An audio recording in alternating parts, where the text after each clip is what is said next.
Welcome to I'm From the Internet, a podcast about the internet, its users, and their consequences. I am disgraced comedian Winslow Dumaine, sitting here with internet historian Jay Brandstetter.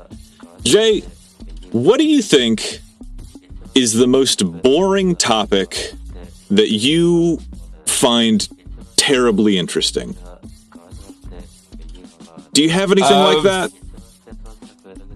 I feel like that's most things I talk about, really. I mean, like, it'd be harder to find ones that are interesting. I mean, like, okay, because I've probably mentioned it before. There's a book called Rust, The Longest War. It's a full book about the process of rusting and oxidization. It's captivating. It was so interesting. It's one of my favorite, nonfiction books that I've read. I guess material science, maybe. I have an interest in material science. That's literally just like what materials are made out of. It's like talk about like what different types of plastics feel like, or like, basically it's like the texture of our daily lives, but it's something that you don't really pay attention to normally. So that's why like stuff from the 70s looks different from stuff from the 90s. It's all the different materials that have changed. I think that's really interesting. Yeah. I think the other two things I want to find is I'm trying to find a copy of, there's a book about the history of empty lots, which is literally a history of like what happens when a building lot is acquired and then not built upon or whatever, and we just have this like concrete lot that grows weeds and is there for like 25 years. What happens? Why does this happen? What is this about? And John Wilson from How To with John Wilson, an exceptional show. If you haven't seen it, it's one of my favorites. He has a film coming out called The History of Concrete, and I fucking can't wait. It's going to be so much fun. Yeah, I just think like because there's grain in everything. There's minutia in every topic, and it can be so fucking interesting to like tell me, why are some bird eggs colored different on a molecular level? You know, like I love that kind of stuff. So yeah, that's my thought. Yeah. Well, I guess I have a sort of returning question I thought of too. Is like since we've been dunking a lot in his like 2010s internet stuff. Like, can you think of like any celebrity internet stuff from around that time that you thought was actually funny or interesting in some way? Like that, you know, I have one I can do where this is not a person I like, obviously, now because of this stuff, but TJ Miller in the early 2010s, he wanted to be in the Yogi Bear movie that they were making. So he had an audition video where he actually like hired a tame bear from a zoo and recorded himself doing an audition with an actual bear as a stand-in for Yogi Bear. And like, that was a good bit. I thought that was a fun bit. He, did a good job, but obviously the guy sucks. Yeah. But at the time I was like, this is funny. And also like, this is him doing a thing for its own reason. Like, obviously he wants to promote himself, but this isn't like a brand or something. This is just like, I want a movie. I think this is a fun bit. Let's do it. I can't think of any celebrities doing things that I thought were funny, but I do think that TJ Miller, who sucks, and enemy of the pod, I'm really tempted to make a bumper sticker that says enemy of the pod. But yeah, that should be our first merch, enemy of the pod, and then I'm from the internet at the bottom. And I do like that he had some comedy special where he did some cornball joke, and then he had an AK-47 full of blanks, and he just like fired it into the air, and that was fucking insane. That's such a fun thing to do. But yeah, as for like celebrities doing something, I don't remember the 2010s at all. So like, yeah, that's just a big question mark for me. Yeah, that trauma will do that to you. I don't remember anything from college at all. So I'm a completely blank slate.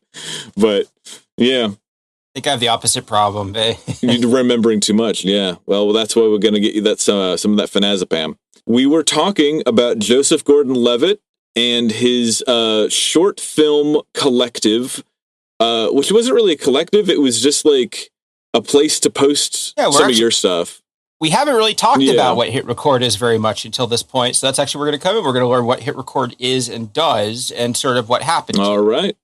Take it away. Yeah. And so like one thing that JGL makes very clear in all of his posts and talk about is that HitRECord is not a freelancing or hiring platform that most of the people involved aren't going to make any money off of it.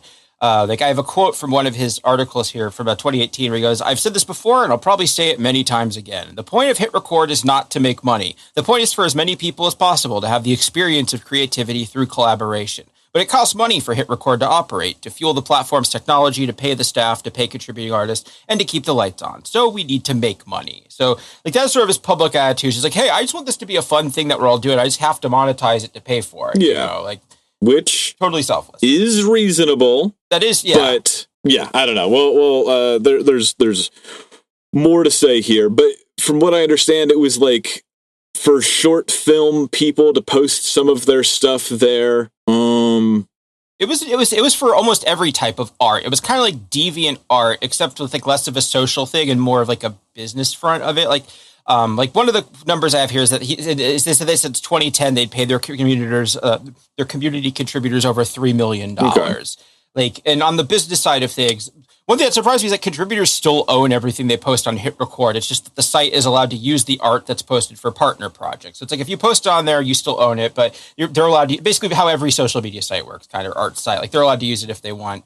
And, I guess the best way to break it down is it's not an ecosystem for fostering talent. It's a funnel for directing creative people towards specific businesses that are partnered with them. Like YouTube makes YouTube stars. HitRECord doesn't really have individual stars. Like there are people who are more successful than others, but like it's all about the community as a whole and a site, which would be fun if it was an actual collective, but this is like one guy's thing that he owns. So it gives it a little slightly different vibe than if it actually was like a collective. Yeah, and I imagine it's still, if you're in Los Angeles and you post your clip, you can probably see other people that have posted theirs, and then maybe you can collab with them kind of thing.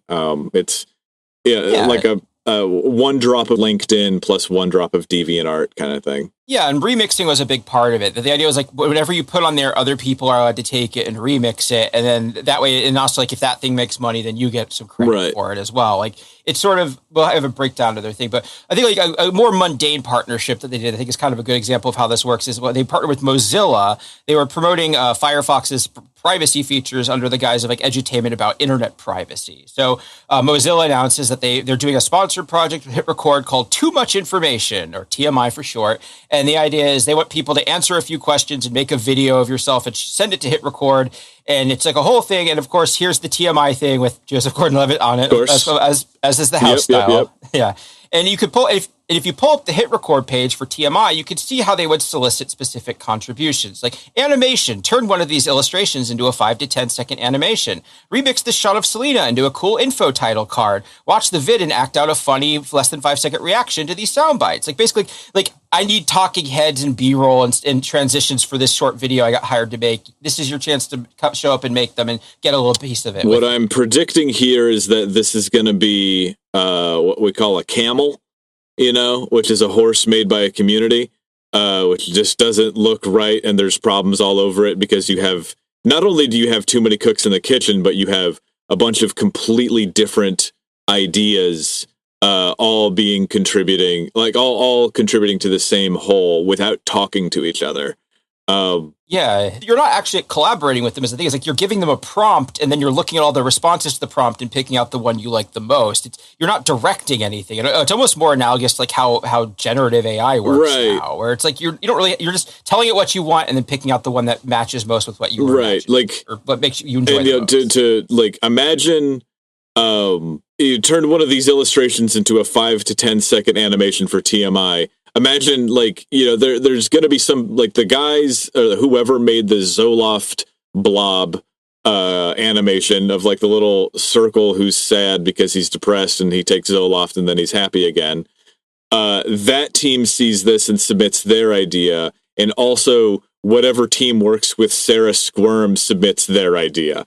And you're going to have, like, these completely insane different things. And so there's not going to be a through line creatively through the entire project, except for this is a motley crew of everything, it's going to look like a hodgepodge of every step of the way. Very much, yeah. And also, like, when it finally came out, this came out July 20th, 2017, it had 15,509 views as of now. So, like, also, like, all this noise and fury over something that not a lot of people really saw. Like, that, I feel like that's how a lot of this business stuff tends to go. But that's probably why we haven't heard of most of the projects That's crazy. That it's on the main Firefox channel and it has 15. I mean, but then again, who's subscribed to Firefox on YouTube? Like, who cares?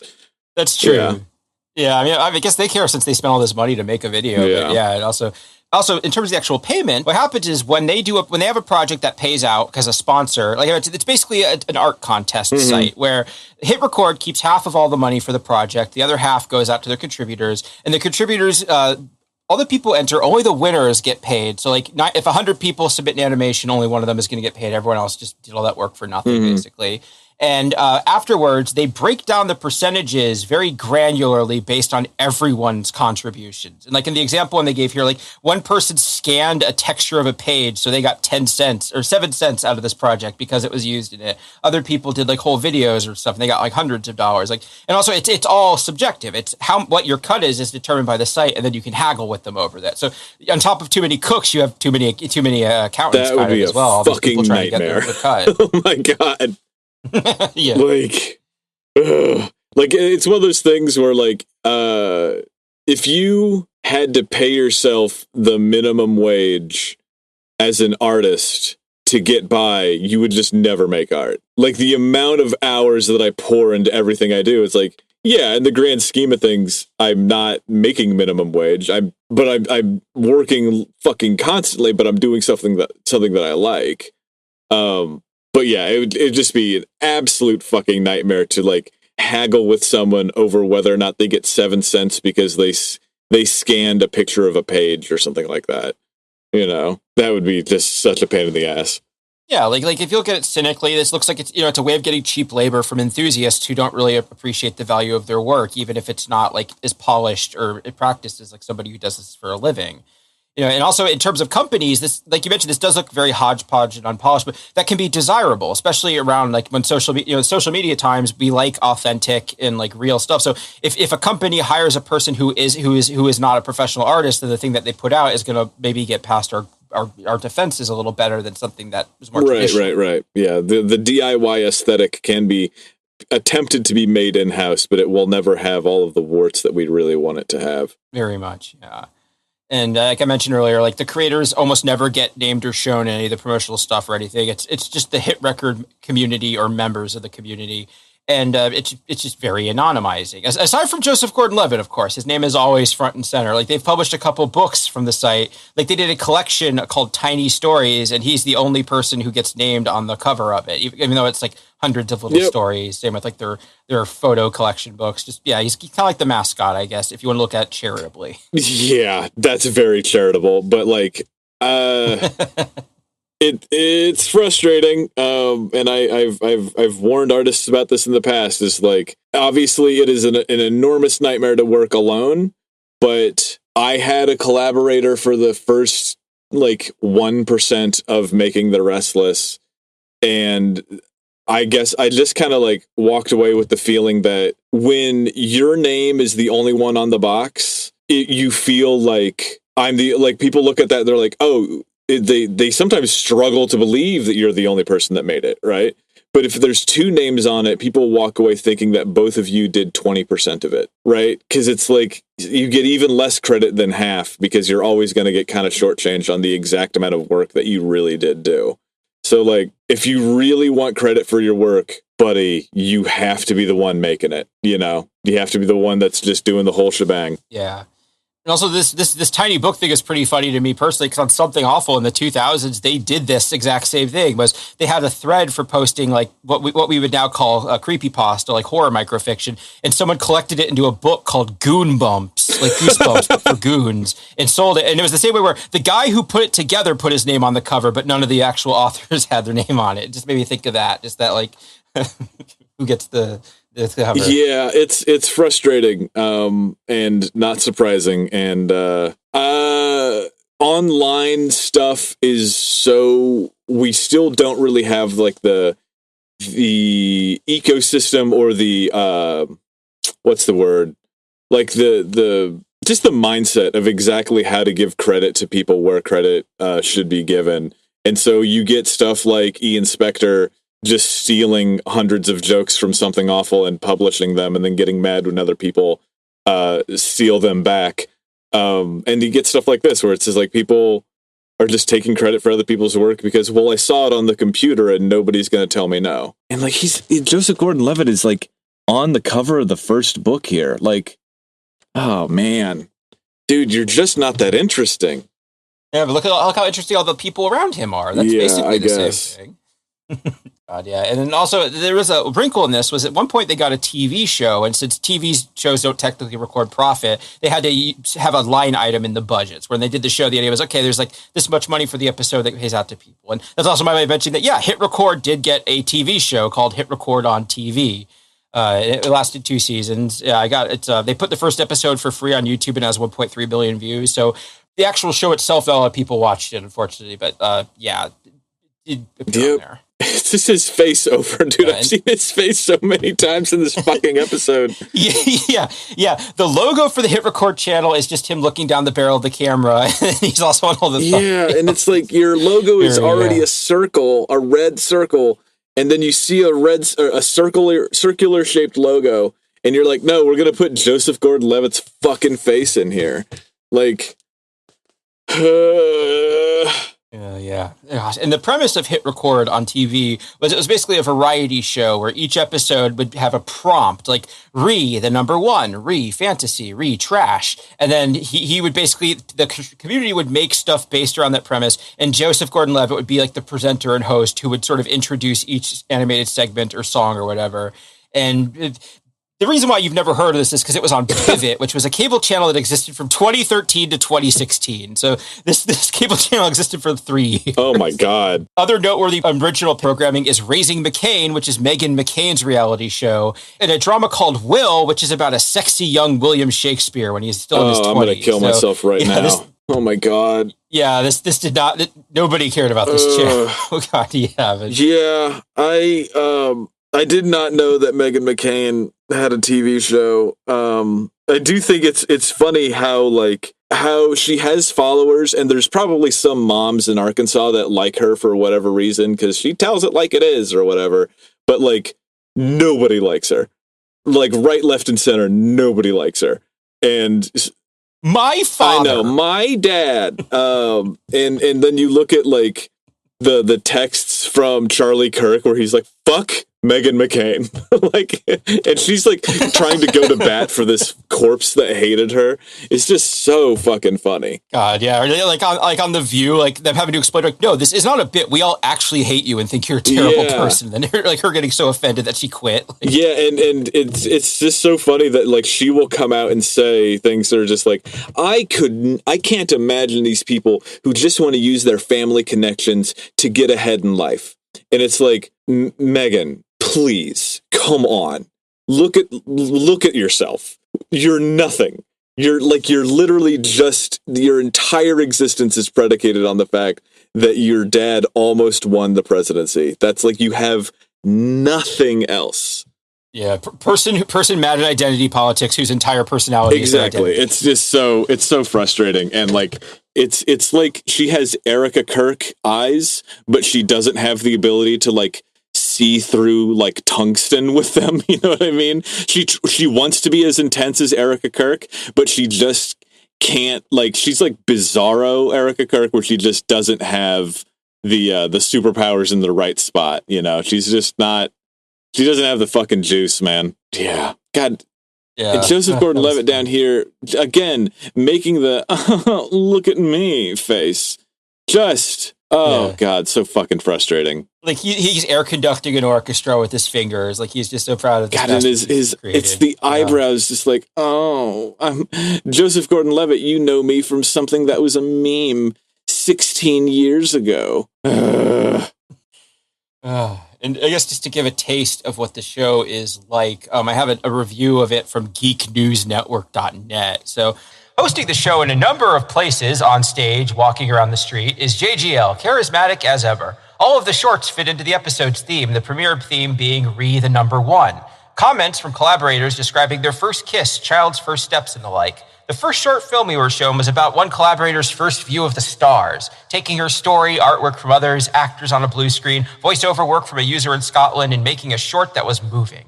Closing the episode with a song that was written and sung by hundreds of people from all over the world, JGL proved his vast talent by writing the lyrics, playing the piano, and singing, along with 2 other contributors on stage, while the video showed us users joining in with vocals, violin, recorders. At one point, there was even a unicycle. Wow. Can you believe that? Like, to steelman it, short film can do beautiful things.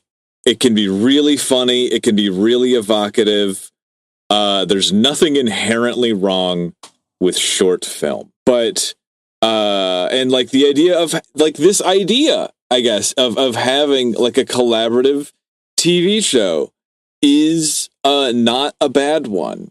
It's just the front and centerness of JGL. It's just so it's just like I'm just eating spoonfuls of flour. You know what I mean? Like it's just so bland and boring. And I don't know. Like it also doesn't do anything for me when this is a very 2010s kind of hipstery, impossibly cute thing where we're a band and we've got 54 members and we have a guy that plays the marimba and we have a guy that plays the glockenspiel and like all of this other shit. And it's just like we used one of every instrument and I get this song that's annoying to listen to and it'll be used in a car commercial.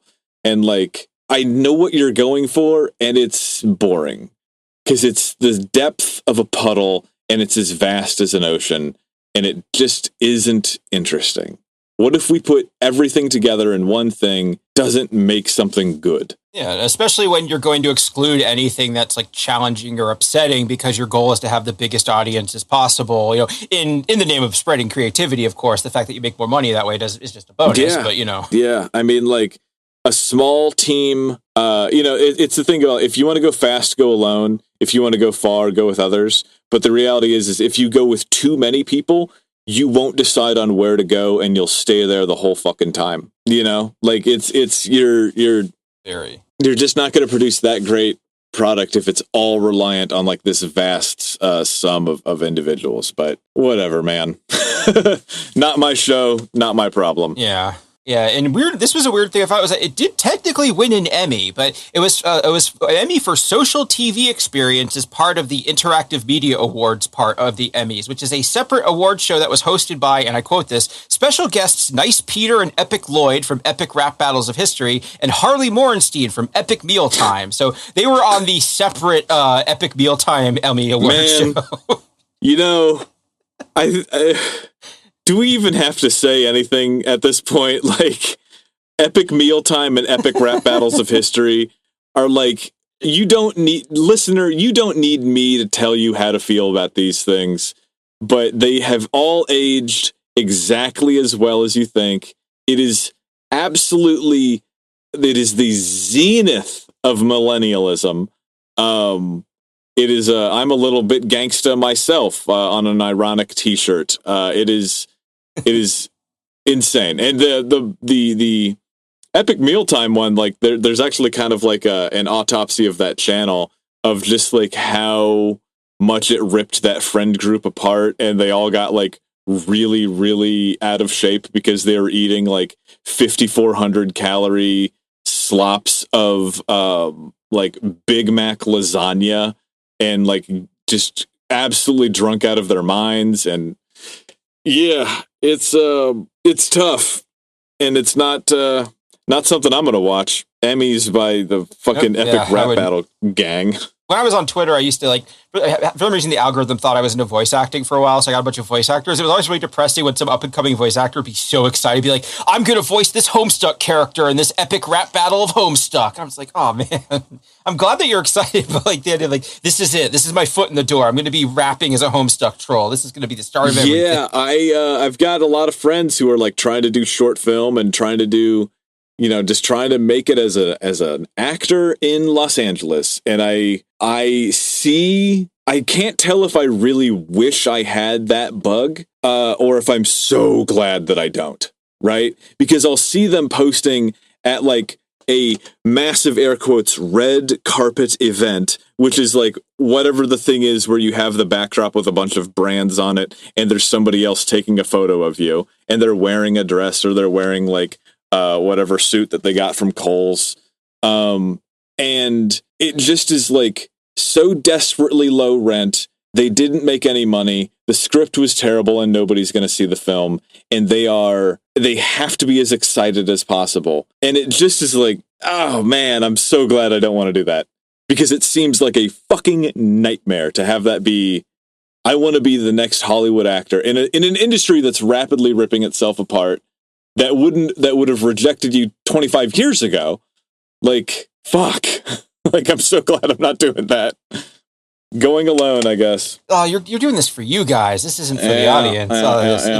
It reminds me of, like, when you were in high school, did you ever get those, like, who's who of poetry scams that, like, from your English teacher? Because mine did. That makes me think of that a little. No. Tell me what you mean. It's like this thing where, like, high schools would get solicitations where it's like, oh, we're putting together this book of poetry for students from your state. Submit this stuff. And then the idea is, like, the teachers would have them send in, and they just, like, mass accept basically everyone who passes through some sort of filter.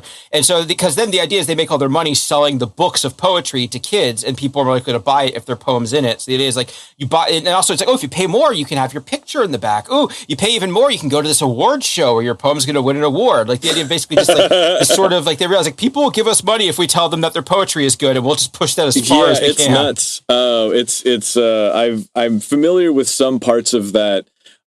In comedy, there are bringer shows where everybody wants to get booked on a comedy show, and so there'll be shows where it's hard to pull it off anymore because it's like it's so despised that it's basically a meme. Where, like, the first thing you learn in comedy is to don't do a bringer show, and that's where you get booked, but you have to bring at least like 4 people to buy tickets for the show, and then, like, maybe you get paid. And so you do get a show that's, like, full of people, but it's like if you show up with 3 and the 4th person is late, you don't go up, and they just have your $60 for those 3 tickets, right? And you see that a lot with comedy, but I've definitely seen some of the other things with some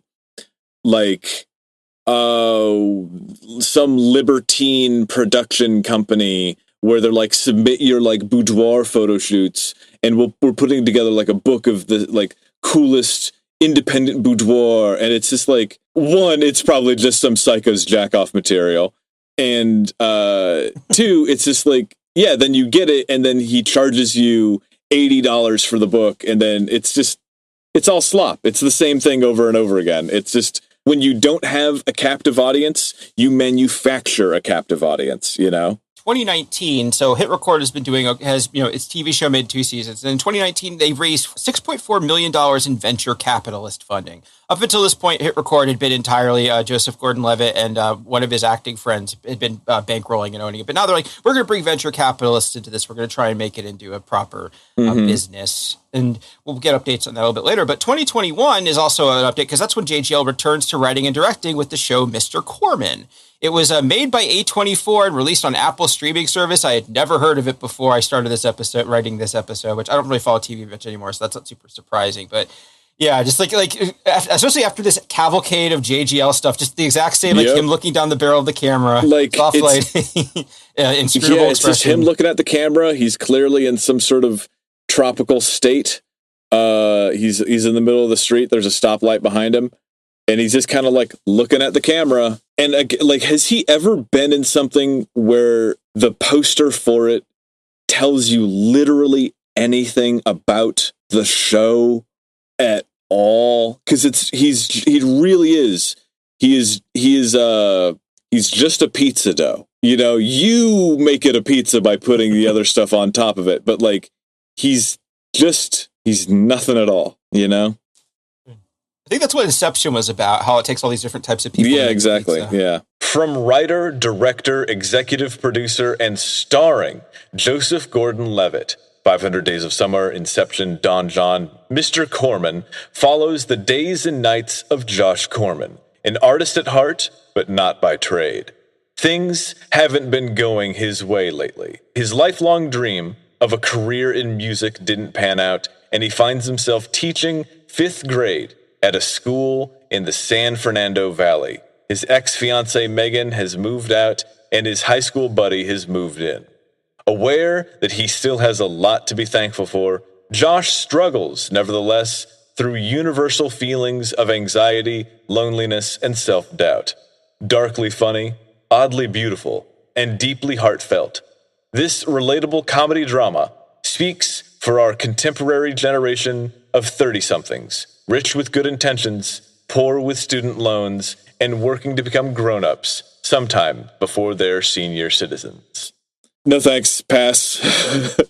Like, I guess, like, on a meta level, this is kind of interesting because it's like, oh, he's actually had a chance to live a bit of life and actually sort of maybe have some regrets and, like, feelings about things now. Because this one actually seems to be, like, something to say. Instead of just be like, yeah, well, if there was a guy who jacked off a bunch, yeah. I got it all over my leather vest. Yeah.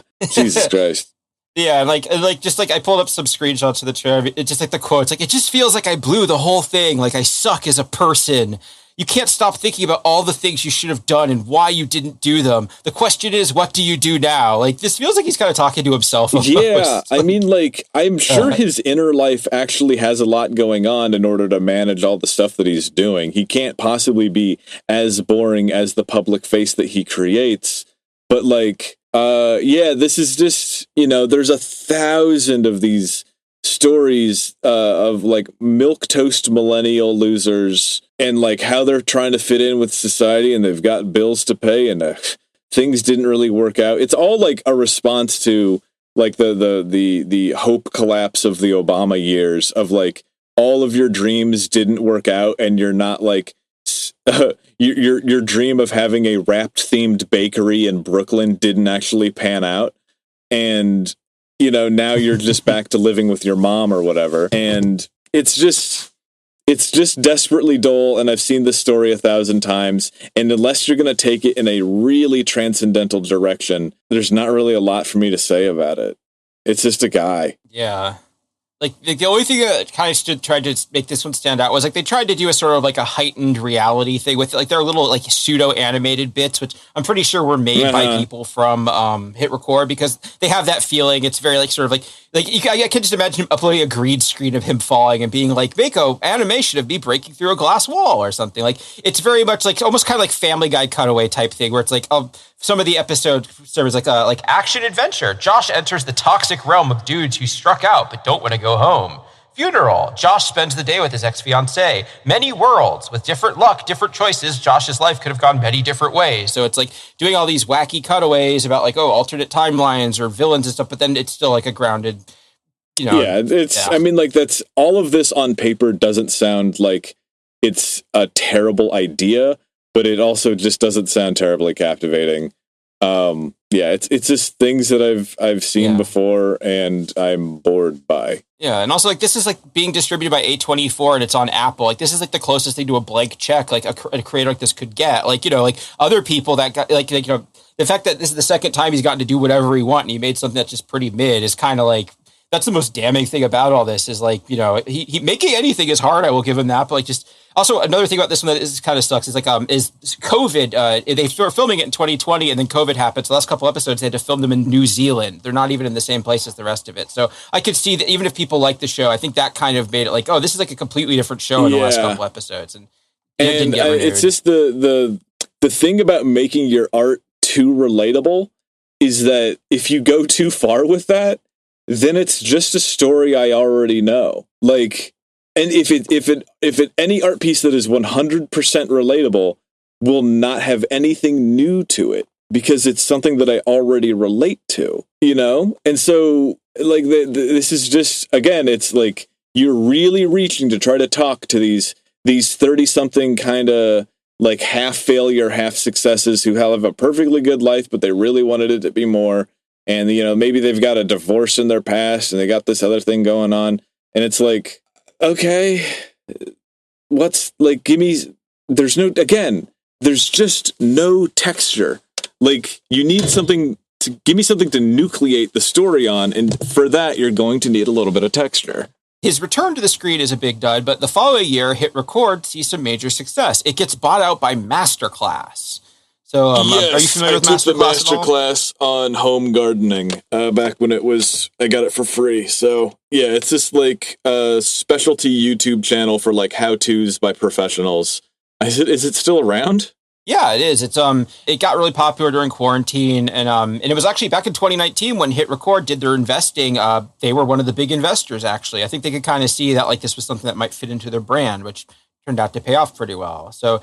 So HitRECord, they saw how popular Masterclass was becoming, and they decided to make their own version of it, a premium subscription service called Class Projects by HitRECord, learn by doing. And, the whole thing with Masterclass is it's being taught by, like, celebrities, like people that you recognize, whereas Class Projects, like, a couple of them are by Joe, but other ones, like, by Logic 301, Brown Badass Bonita, Madison Music, like, all these names I don't recognize like, or know anything about. Nobody's, and nobody's. He's really striving to have this grassroots thing, but again, it's just all nobodies. And again, the image for it is the same shit that he's been doing for fucking forever, which is this kind of like a collage of motley ingredients in the background, and kind of like splashes of color, the way that catches millennials' eyes. And it's just his smiling face in front of a ring light. That's the same thing that I saw on the Josh Corman thing. It's the same thing that we saw on HitRECord's TV show and on his movie and on every other goddamn... He just needs a director to be like, stop smiling. Put your fucking smile away. Tell me something interesting. Like, you are bubblegum flavored bubblegum. That is what you are. Do something, man. Yeah, and also just like the topics, like writing self-love mantras, storytelling through folk music. Also, one of the ones that Joseph Gordon-Levitt teaches is called creating a character based on yourself. Like, you've only ever done that once, and it wasn't successful. So maybe you're not qualified. Yeah, creating a character based on yourself, and he just submits a blank piece of paper. Yes. Jesus Christ. He goes to the character creator and just hits enter. Exactly that, dude. He's default. And so the thing about this is, so Masterclass is buying out HitRECord, but it's also like an extant website and community. So what he does is he splits the business side away and lets the community remain independent. So basically, he's kind of divesting himself of this thing that he created. Like, he still technically owns the website and everything, but it's completely separate. And here I have a quote from him here. HitRECord's mission has always been to help more and more people be creative, and I believe that teaching and learning is at the center of fulfilling that mission, Gordon-Levitt said in a statement. Masterclass is the gold standard for online learning. As a part of the Masterclass team, I think we're going to be able to help people find and grow their creative selves more than ever before. So, that was his quote about how they were going to get bet out, and how he's spinning this is, no, I'm not abandoning you guys to sell out. I'm actually helping expand creativity as a concept by doing this. But yeah, this killed the site dead. Like, it's been effectively dead ever since this happened. Like, JGL's Substack is hosted on it, but that's about it. Like, the app has been down for years. It's an art contest site, but it doesn't do art contests anymore because there's no sponsors or staff. So it's just kind of like, and also there isn't really like a forum or anything there either. So it's just kind of like an interface that doesn't really work. The subreddit is completely dead. I looked up their subreddit. Like, they've gotten like 4 posts in the past 2 years. It is completely, and 3 of them are like about nostalgia or the site being dead, or asking what happened to it. Ironically, one of them is out of the loop. What happened to HitRECord? Which is that not only is it gone, people don't even know what it was or why it's gone. Yeah, and also like the research is about like a lot of the site's old boosters have largely turned on it because they were true believers in this, and he sold them out to be the vice president of creative innovation at a company that's partnered with Facebook. Like, this is kind of going from being like, we're scrappy little guys to I'm working for the biggest guy possible. Actually, you have to be punk all the way through. You know what I mean? Like, I've had collab offers from like bigger names that I think are scumbags, and I'm like, I'm just not going to take it because like your self-worth is worth more than their money, man. I promise you. Like I mentioned the blank check thing, like on the subreddit, I looked this up. When the episode dropped, I found like people defending HitRECord, and then more recently, like a couple of years ago, the people defending it posted updated comments saying, "I posted this a while ago. I've since been very anti-HitREC and try to warn people against using the site. Had a hell of a fight trying to get them to delete records. Just got to keep at them, emailing everyone you can fathom about the issue. They are terrible, and everyone should stay away from them." So it sounds like after the sellout, they tried to get their artwork deleted from the site and couldn't. So they had like a very big problem with that. But so like you can sign a contract with one person, with one company, and have faith in that company, and they can, without violating that contract, just another company can like come in line, that another company that you don't trust can just buy out that first company, and now you have signed a contract with a company that you don't trust. And so that's that's venture capital. That's how this shit always happens, where just some asshole from somewhere shows up and makes it worse for everyone, So now we're almost caught up to the modern day. So I'm kind of worried because Joseph Gordon-Levitt, he's now entering the tech world as a celebrity lobbyist. And this is worrying because he's somebody who has shown that he doesn't have the best judgment when it comes to who is and isn't trustworthy, because he was a big effective altruism guy in the 2010s. You're familiar with effective altruism? Take a look at the only picture of Joseph Gordon-Levitt not fully smiling. I'm aware of tech altruism. In short, if you're not aware, effective altruism is the idea that altruism is a good idea. Helping people is a good idea. In order to help the most people, we need to make as much money as possible before we can do that. And so we are acting like brutal, greedy corporations trying to take up as much money as we possibly can, because our goal in the end is to give it back to you. That's why we're the good guys, not like these other companies. It's like, I'm going to start my own oil company, dominate the oil industry for 100 years, and then I'm going to shut down, which will cripple the world's oil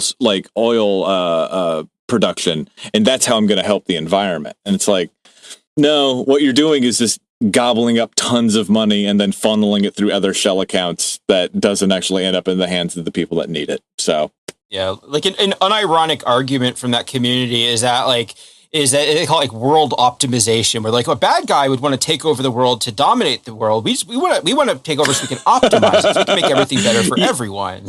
It's literally an argument that some people in effective altruism have made, like about why it's cool for them to seek power and hoard wealth. It's Silicon Valley. Heinrich Himmler wanted to optimize the human genome. He had like very specific ways that he wanted to optimize things. And Doge was also a pursuit of optimization of the government. So it's like, well, we're optimizing it. You can't criticize it, because if you criticize it, then you don't want it to be the optimal way that it can be.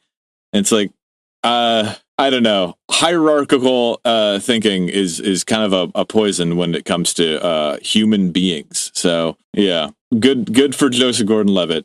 Yeah, this is from an archive thing from their organization website. He was a speaker for some of their conferences, and I have a quote from him from 2017. He goes, "I first found out about EA because a friend invited my wife with me to the conference last year and was really just completely taken with it. I hate to stereotype Hollywood, but I think it's pretty true that it's emotionally driven and there's lots of good intentions and lots of people that are trying to do good with whatever leverage Hollywood gives you. But oftentimes those attempts to do good are very, very emotionally motivated by what makes the best story. And coming and learning about these concepts of not following what makes the best story, but what can actually probably be shown to be doing the most good, I found incredibly compelling and noble and worth talking about some more. So happy to be here." That's like how he introduces himself at a conference. He's the continental breakfast of a human being. He's just like, okay, yeah, I guess it's here. It's fine. If you really need it, you need it. It's there. It's whatever, Speaking of his judgment, he is a Zionist. In 2023, he boycotted the Web Summit because the CEO called Israel's war crimes. So, it's somebody, the thing about people who try and like keep their personal lives hidden is like when you get a glimpse of it like this, or him like melting down about people talking about it's like, man, I wonder what this guy is like when the cameras are off. Like, he'll be very like, it's like, he either just like sits in the room until someone comes back, or he's just like completely switches off. Amy Poehler also pulled out. That's rough. But I also wonder how much of these people actually have opinions on things, and how many of them are just controlled by like, this is just a pro-politics move that you want to make this move if you want to keep these contracts with other people, so. Or recently in this current year, now he's a big ethical AI guy in huge air quotes. Of course he is. Yeah. Like just a few months ago at this year's Consumer Electronics Show, he was a speaker there, and I have a quote from him. He goes, "Running HitRECord, I learned not only about the technology itself, but the business of technology and how that industry works. And a lot of the stuff that I've been raising my hand about with regards to AI lately, it's not necessarily so much about the tech itself. I'm actually really optimistic and excited about the technology. But the business incentives driving some of the biggest AI companies, I think they could be leading us down a pretty dark path." So just like this very cynical, like the tech is good. We don't need to we should keep it, spend more on it. Just maybe just stop doing a couple, like basically bad actors are just ruining a good thing rather than this being like, I like guns. Problem. But there's this thing where you can point them at somebody and it causes a problem. And I don't know how I feel about that. Well, it's good that he stopped smiling. Here's the second picture so far of him no longer smiling. in the early 2020s, he tried to wear glasses for a couple years and then stopped. So just like you go through his YouTube channel, it's like one page of thumbnails where he has the big, thick nerd glasses, then none after or before. Just very, I like when you can see someone try out a look and abandon it in real time like that. So he almost feels like controlled opposition because like his criticism of AI is almost entirely from the perspective of artists being paid for the use of their materials to train LLMs, which I guess that is technically the business he was in with HitRECord. So I guess it's kind of like, yeah, but I guess he loves the tech. And like one of his quotes is that he says that accelerate but steer, that we should have some guardrails on this tech, but we shouldn't slow down. Accelerate the child pornography machine, but steer it away from child pornography. Yeah. Exactly. And it's also ironic because he's pushing to remove what little protection we have in steering these big internet companies. He was one of the lobbyists who's been trying to repeal Section 230, which is the law, basically the one law that's still there. It's like, so you can say stuff on the internet without getting arrested, basically. So, it's always presented as like oh, we need to protect children. It's protect the children. Right. It sucks. Yeah. So, and also just like in terms of his social media personality, it's so weird because like he'll do this scary video about how Meta is pushing pornography on children and eroding their basic empathy with its chatbots, and how he's a parent and this is so upsetting to him. We need to do something about it. And then he'll turn around and do another video about how much exciting potential AI has for storytellers. Yeah. It's just like he just he's just nothing at all. He doesn't believe anything. It's crazy how like there's a lot of big people in the world who have these huge opinions that contradict each other and they're switching all the time. And you're like, you don't really believe anything. But this is a guy who's just like wet bread, who doesn't have anything to him at all. And he really, truly just doesn't believe in anything. I think he probably has the same thing where if you talk to an AI long enough, you can get it to believe and say anything. And you could probably do the same thing with him, We could convince him he's an AI, I bet you. You could probably convince him he's an AI, and then Richard Dawkins would try to fuck him. I was like, well, I'm digging these videos of him, but he has 250,000 followers on YouTube, and several of his recent uploads have less views than we get weekly downloads. Like we were talking like downloads, he's getting like views in the hundreds. So at least it seems like most of his Hollywood fans aren't following him down this new path. Like this is kind of, he seems to be working for the people who pay him. I do think it's funny whenever you see a guy who like self-identifies as one of the good ones, because he's got this video called Tech Optimism, the non-broligarch edition, which broligarch is a word that nobody except for fucking assholes uses. I've never heard it before in my life. But he's like, I'm not one of those bad guys. I happen to be a multi-million-dollar Hollywood celebrity, but I'm one of the good ones. Shut up, man. Yeah, and that thumbnail, it says on it, I got to speak at the United Nations, and he's standing in front of the building. And yeah, a couple months ago, he spoke at the United Nations about AI. He has an official title. He's the first global advocate for human-centric digital governance at the UN. I even found a picture of him giving a presentation. So, like, again, this guy is an actor, like a guy from the same school of thought as Sam Bankman-Fried with no actual technical or industry experience gets to be the international expert on computer safety because he played Edward Snowden in a movie a decade ago and he sold a website for a lot of money. Like we are deeply He is just like if Stuart Little became a real boy, like there's nothing to him. He's just this little mouse fuck. Yeah, I'm against it. I'm against it all. God, yeah, and I guess one last update on him is that he is getting back into movies. He's currently directing an unnamed thriller about AI for Netflix. And I found a recent interview with him. So they asked, is AI going to be used in the production? To which he responds, it's a really complicated question because AI is a poorly defined term. So a guy who literally talks about AI for a living being like, it's complicated, it's confusing shit. Who can keep all this stuff straight? Yeah, you can't. They asked him a yes or no question, and he just can't commit to it because that would require having an opinion. That's exactly what he does in all of his interviews. Like later on, that same one, they ask him, like, because it's for Netflix, like, what do you think about this acquisition between Universal and Netflix? He goes about like, I like going to the movies. I don't think there should be a law about going to the movies, but I think I want us to go to the movies. Like he just gives non-answers. I mean, like, I don't know if this makes sense, but I just have this image of somebody tickling Joseph Gordon-Levitt, and he doesn't know to laugh, so he just goes, "Thank you, thank you, thank you, thank you, thank you." like he's so like detached from the human experience. Line. What's my motivation? Line. What is my motivation? Thank you, thank you, thank you. Goes to Starbucks and is like, can I just get the steamed milk? Yeah. He's got the personality of a colostomy bag, but what a boring guy. Is there any, we have, this is just kind of where it ends. He's just kind of continuing to churn out slop. Yeah, we're all caught up to the modern day. Yeah, it's like I kind of get the feeling that this could be somebody where in a couple of years he becomes a much bigger figure in the tech world or something. And I'm going to be like, fuck, I tried to warn everyone about this. Like, yeah, keep your eye on this guy. It seems like he could be going places that don't want people that makes going. sense. Well, we'll get the boost when he finally comes out in favor of something, and we can recommend this listen again. But this is great. He sucks. I'm bored. Not by you, by him. But yeah, that's what we have for this week. We do have some recs at the end of the episode. But before then, I do want to say that thanks for listening. Give us a review wherever you can. We really genuinely appreciate it. I've seen some. I actually finally took a look at the reviews on my podcast app, and there's a ton of 5-star reviews, and it's very, very sweet. You can also review my game, The Restless, on BoardGameGeek.com. I would really appreciate that too. But we do have a Patreon, $1 a month, I believe. We get tons of other stuff out to you, full episodes, lots of fun little things that we do on the side as well. All of that money goes to Jay and Steve. So if you want to support me, you can find me at winslowdomain.com. You can get my game, get all the other new stuff. Winslow Domain on Twitter and Calculations on Instagram. And if you want to play my unreleased new game that I'm playtesting now, hop on the Discord and drop a comment telling me that you want to play it. And I'd love to have you because I'm trying to play it as much as I can. But that's what we have. And if you want to find Jay, where can we find you?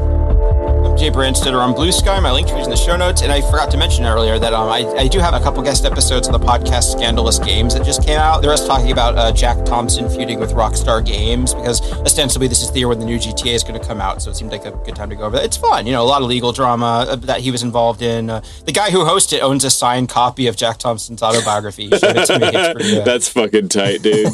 Oh, God. That's funny. Cool. Well, do you have any recs for us?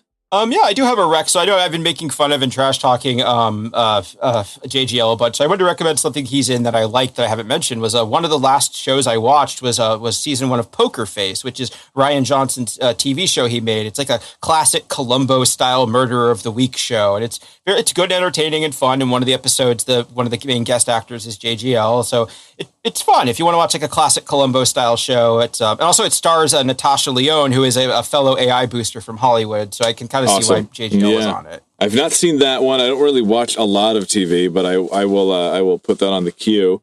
The other thing that I have on my recs is that I did just see Master Boot Record at Reggie's. I mentioned it earlier. I think I mentioned in the previous episode. And it rips, dude. If they're on tour right now, I don't know if they'll still be on tour by the time this comes out, but it's so fucking good. He describes it as computer metal, and it's just very like a mixture of death metal, black metal, synth, and chiptunes, which sounds dorky as hell, and it is. It's like the dorkiest thing I've ever seen, but it was a bucket of fun. And the first act was a band called Blind Equation, which is a metal band with a guitar, which was fun. And then the second act was one word. It's called A Rotten Bit. It's a guy from Milan, Italy, and his whole thing is that he's made the entire like death metal record on a Game Boy. And so the show starts, he goes out on stage wearing like high-vis pants and like a ripped up shirt and a mask. And he's got a big trash bin, and he opens up the bin and this green light pours out, and he reaches in and he pulls out a fucking Game Boy that's got all like the extra nodules strapped onto it with like black tape. And he starts it up. It starts the album, and then his set is just him like dancing to a Game Boy of like music that he made. It sounds so fucking dorky. It was a riot. It was so much fun. He had people in a circle pit dancing around the trash can. So if you're into any of that shit, give a listen to Master Boot Record and Blind Equation and A Rotten Bit, if you're into any of that.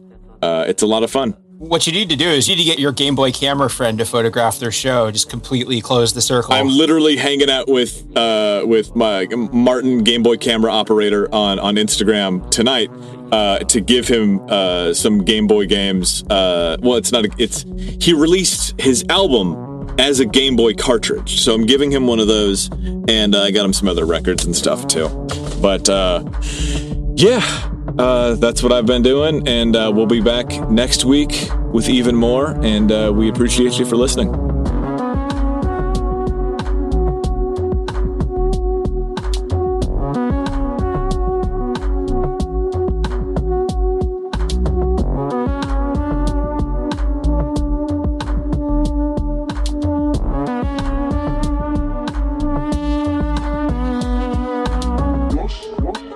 I'm From the Internet is created by jaybrandstetter and Winslow Domain. Edited by Steve Brown. Music by Steve Isbrook.